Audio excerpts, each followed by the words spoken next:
Now that you've clarified how you see yourself and mapped how others understand you, it's time to assess how well they go together.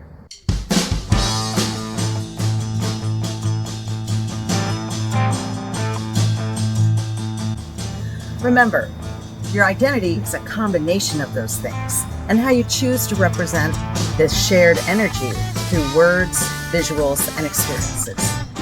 The Public ImageWorks Matchup Tool is a simple assessment. For each item in the 3 sections, just identify if it works or if it needs work. That's all you need to do at this point. Pro tip, don't worry about how you might improve your identity right now. Just do an honest assessment.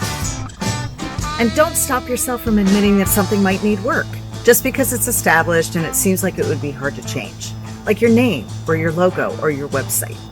The matchup is here to help you confirm what's already working, so you don't ever have to worry about it again. And to honestly diagnose disconnects, especially for your audience to really get what you have to share. I'm Ennis Carter, the Director of Social Impact Studios and the designer of the Public ImageWorks Method. The Public ImageWorks Method helps good people promote their great work.